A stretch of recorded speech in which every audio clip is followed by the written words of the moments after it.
herbs in it. Now they had a whole bunch of herbs that I'd actually not seen before, like a whole different type of basil varieties. I think that particular basil variety was a lettuce leaf, which I'm actually growing this year. But they had this really cool basil one right here. It's called a ruffle leaf basil. I've never seen that. If you're on a quest to keep your greenhouse snug and warm without allocating a single cent to gas or electricity, you've found the right spot.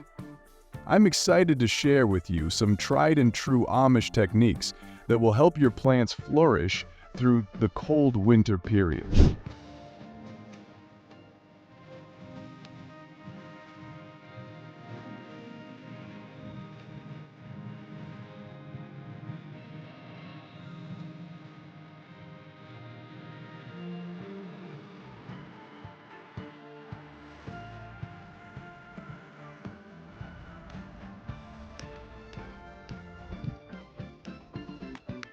These methods have stood the test of time, providing effective and low-cost solutions for heating your greenhouse.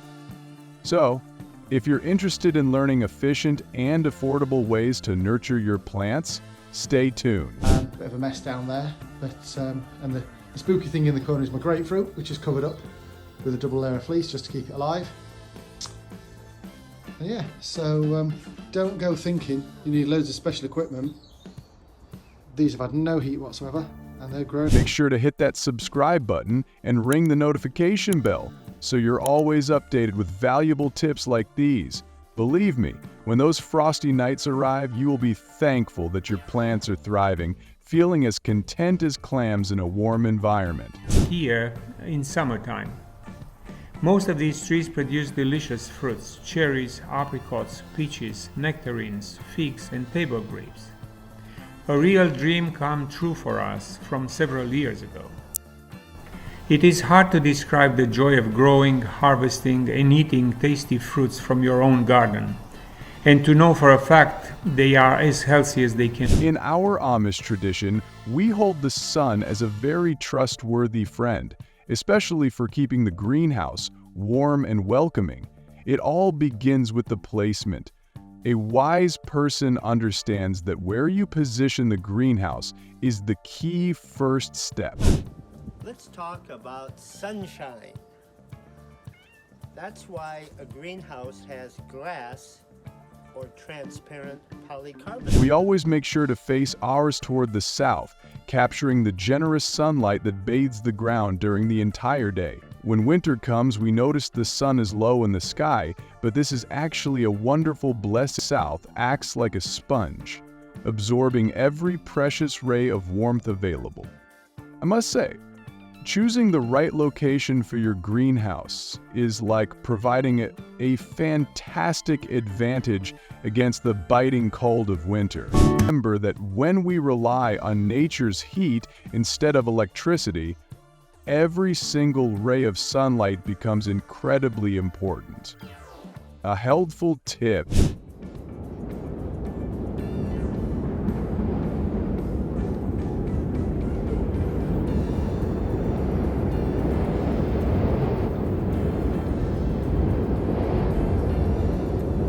If you fear the cold winds, consider constructing a simple fence or plant evergreen shrubs along the north side of your greenhouse. This barrier can block those chilling winds, providing your plants with protection without creating unnecessary shadows. Nowadays, it's not enough just to capture sunlight, you have to learn how to hold on to it. This is where double-walled greenhouses prove their worth. More food, and you'll have healthier food that looks better. If you're not into food, the same applies for other plants as well. So to recap the reasons why having a double layer inflation system is beneficial: it helps insulate, it protects against wind, and it helps shed snow. In Amish country, we have a preference for using 2 layers, whether they are made of clear plastic or glass.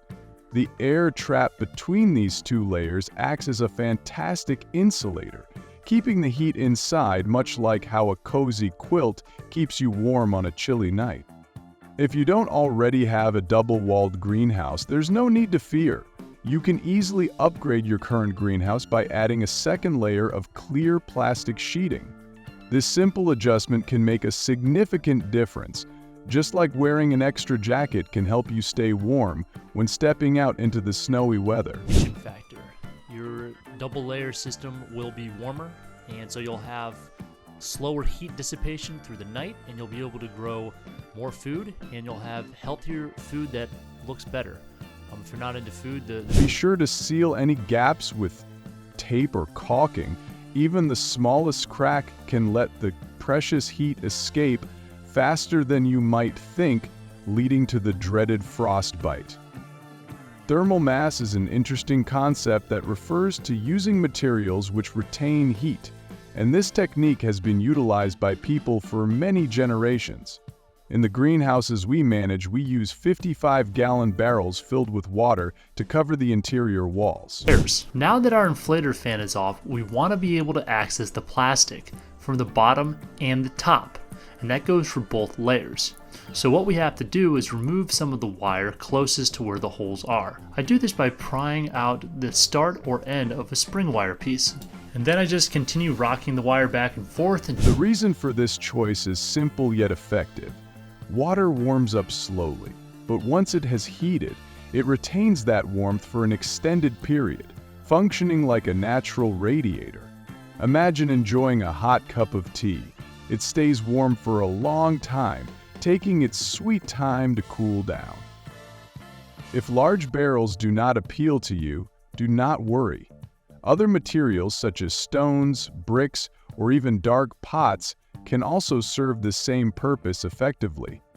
The most important part is to position these objects in places where they can absorb sunlight throughout the day. Barrels are lined up over here. This is the west side, and they get nice sun during the day, can heat up and do the best job for what we're looking for.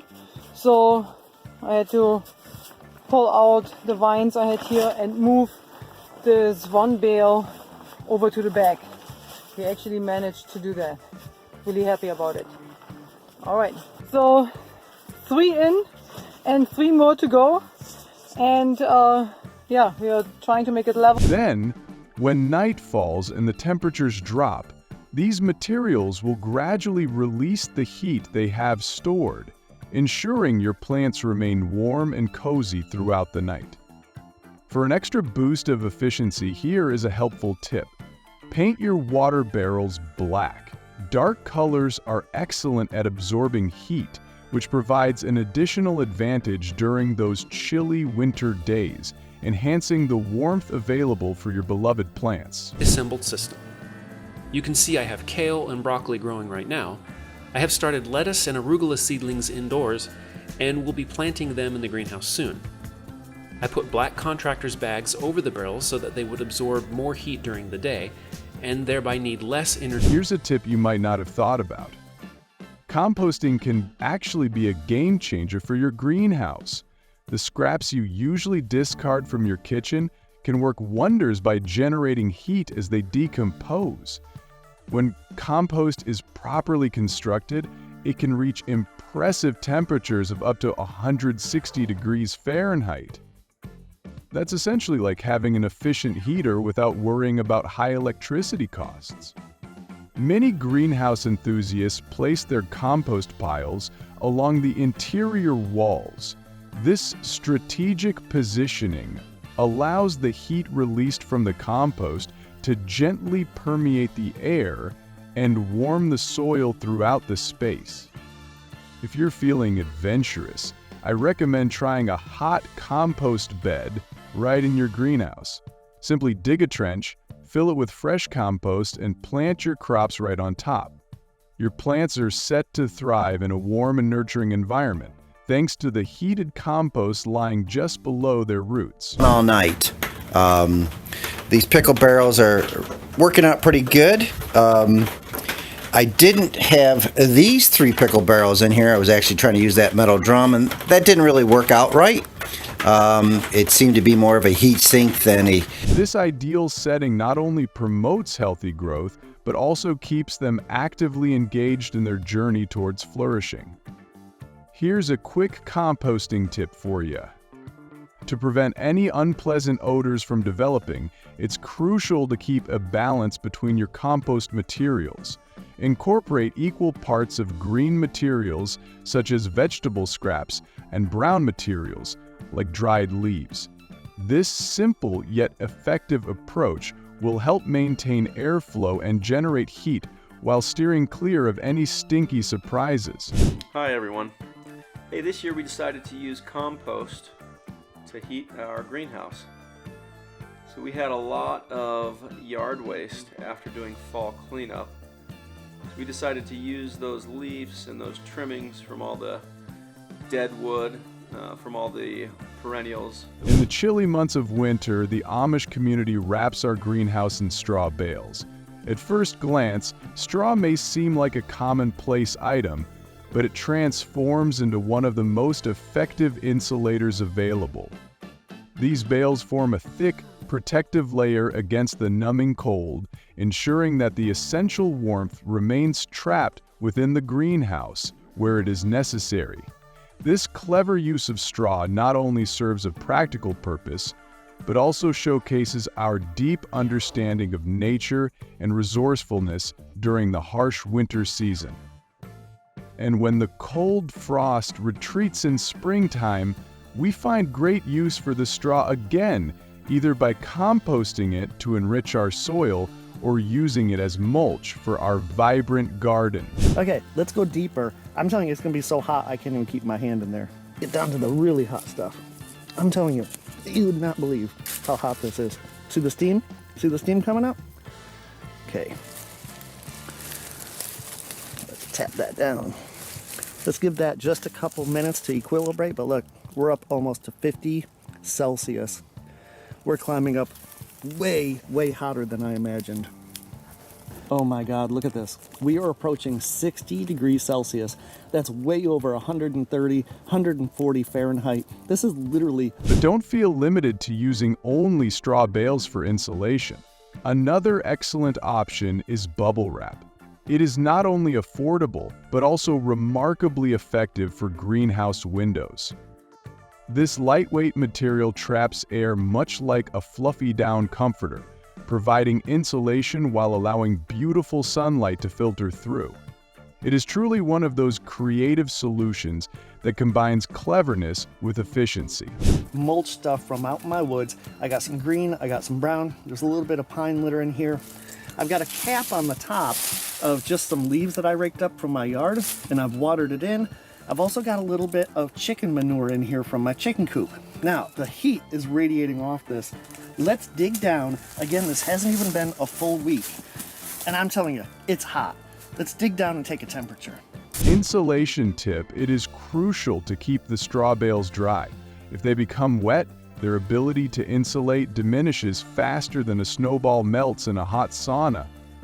If you want to go back to the roots of Amish gardening, let's explore the amazing concepts of cold frames and hotbeds.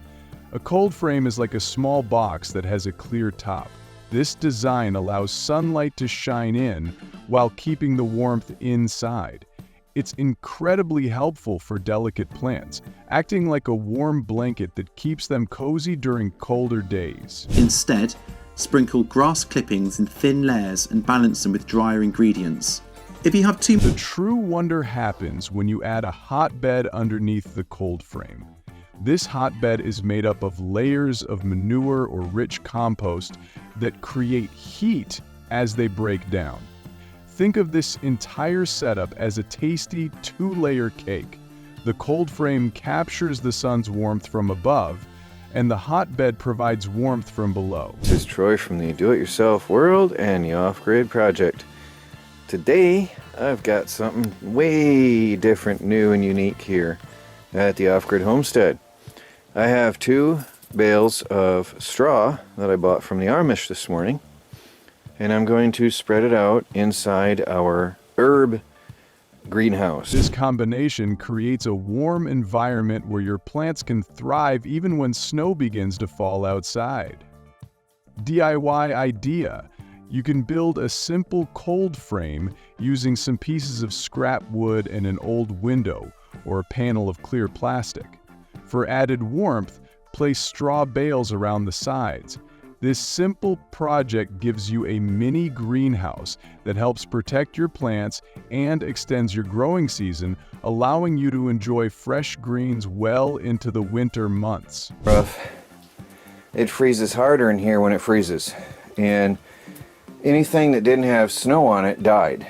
So I'm probably going to spread the other one in here, and then in the spring I can rake it off and put it in our raised garden beds. Ultimately, even the most effective heating methods can only take you so far if you don't choose the right types of crops. Winter is certainly not suitable for growing tomatoes or peppers. No matter how much care you provide, these plants will remain unhappy.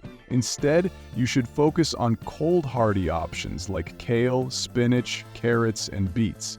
These sturdy vegetables are like the reliable workers of the garden.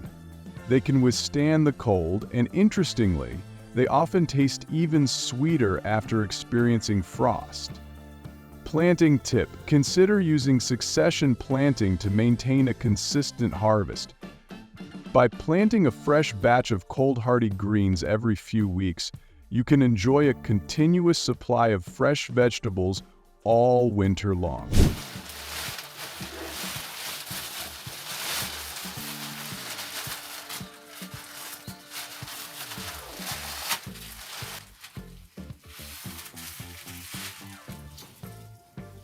There you have it. This is how we Amish are able to heat a greenhouse without relying on gas or electricity. It's all about harnessing the natural resources at our disposal: sunshine, soil, and a dash of clever thinking. As winter approaches, I encourage you to try out these methods. You'll be delighted to see how your plants can continue to thrive, even when snow blankets the ground outside. If you appreciate these insights, don't forget to subscribe, like, and hit the notification bell for more down-to-earth advice. After all, why complicate matters when the simplest solutions often prove to be the most effective? So, stay cozy, remain inventive in your gardening practices, and happy planting!